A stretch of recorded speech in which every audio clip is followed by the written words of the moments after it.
ആരോഗ്യമന്ത്രിക്ക് മുന്നിൽ ആളൊഴിഞ്ഞ കസേരകളായിരുന്നു. ഉദ്ഘാടന പ്രസംഗത്തിനുണ്ടായിരുന്നത് 10-ൽ താഴെ കാണികൾ.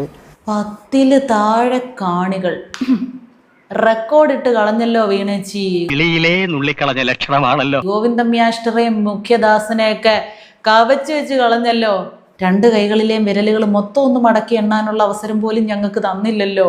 ഈ ജനപിന്തുണയൊക്കെ എവിടെ കൊണ്ട് വെക്കും? നീ ഒന്നുകൂടെ ഉണർന്ന് പ്രവർത്തിക്ക് പരമാ. ഞാൻ ഇനി ഒരു 3:30-ക്ക് ഉണരാടാ, എന്നിട്ട് ഞാൻ ഇവിടെ നിന്ന് പ്രവർത്തിക്കാം. പാർട്ടി പ്രവർത്തകരോ അല്ലെങ്കിൽ മറ്റുള്ളവരോ ആ പരിപാടിയിലേക്ക് എത്തിയില്ല എന്നുള്ളതാണ് ശ്രദ്ധേയമായ കാര്യം. വേദിയിലിരിക്കുന്നവരും സദസ്സിലിരിക്കുന്നവരും കൂടെ ചേർത്ത് ഒരു 10-ൽ താഴെയുണ്ട്. എന്നിട്ടും എഴുതിക്കൊണ്ട് വന്ന പ്രസംഗം നോക്കി വായിക്കാൻ മന്ത്രി കാണിച്ച മനസ്സ്, ആ മനസാന്നിധ്യം. നിങ്ങൾക്ക് ഇഷ്ടമല്ലെങ്കിൽ എന്റെ അവകാശങ്ങളൊക്കെ തന്ന് എന്നെ പിരിച്ചുവിട്ടേക്ക്. ഞാൻ എന്റെ തറവാട്ടുക സ്വത്തുക്കളൊക്കെ നോക്കി ജീവിച്ചോളാം. ജനങ്ങള് തീരുമാനിക്കുന്നതനുസരിച്ചാണ് ജനാധിപത്യം മുന്നോട്ട് പോകുന്നത് എന്നിനിയെങ്കിലും മനസ്സിലാക്കുക.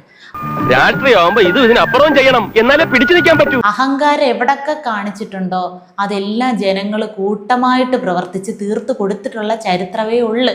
ഇവരുടെ സേവനം നഷ്ടമാകുന്നുണ്ട്, രാജ്യത്തിന് ഗുണമേ ഉള്ളൂ, ദോഷമില്ല. ഇനിയിപ്പോ ബംഗാളികളെ സെറ്റപ്പ് ചെയ്യാന്ന് വിചാരിച്ച അതും മറ്റേ അഴിമതി വിശദീകരണ യാത്രയോടുകൂടി തകർത്ത്. ജീവിക്കാനുള്ള ഓരോ തത്രപ്പാടേ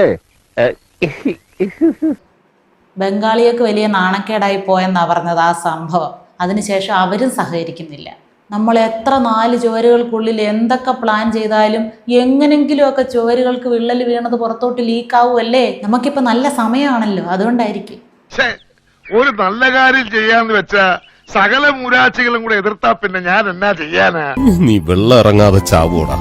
ആളൊഴിഞ്ഞ കസേരകൾക്ക് മുന്നിലാണ് വൈകുന്നേരത്തെ ആയുഷ് ഉദ്ഘാടന പരിപാടിയിൽ മന്ത്രി പ്രസംഗിക്കേണ്ടി വന്നത്.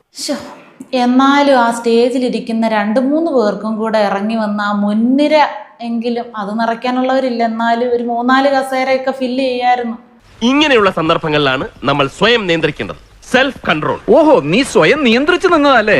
ഒരു 3-4 ആളും കൂടെ ഒക്കെ എങ്ങനെയാണെങ്കിലും വരേണ്ടതാണല്ലോ. നമ്മുടെ അന്തങ്ങളെ സാധാരണ നമ്മൾ വാട്സപ്പ് ഗ്രൂപ്പുകളിലൊക്കെ മെസ്സേജ് അയച്ച് ഭീഷണിപ്പെടുത്തിയൊക്കെ ആണെങ്കിലും 5-6 പേരെ ഇരുത്തുന്നതാണല്ലോ. ഇപ്പൊ തന്നെ പത്രക്കാരുടെയും പാർട്ടിക്കാരുടെ ഇടയിൽ നല്ല ഇമേജ് എനിക്കുള്ളത്. ആളുകൾക്കെല്ലാം വന്ന് നിങ്ങൾ ഒന്ന് പ്രസംഗിച്ചാൽ കൈയടിക്കാൻ തന്നെ പേടിയാ. ഇനി കൈയടിച്ച ശബ്ദം കേട്ട് ചെവി എങ്ങാനും അടിച്ചു പോയാ അതിന് വധശ്രമത്തിന് കേസായില്ലേ നാട്ടുകാരുടെ പേര്. ആർക്കാ ജീവന് കൊതിയില്ലാത്തത്? എല്ലാം കൈവിട്ടു പോവല്ലേ. ഇനി ഇവിടെ നിൽക്കുന്നത് ശരിയല്ല. എങ്ങോട്ടെങ്കിലും ദൂരെ ഒരു വെക്കേഷന് പോയാലോ? ഹെലികോപ്റ്റർ റെഡിയാക്കാം.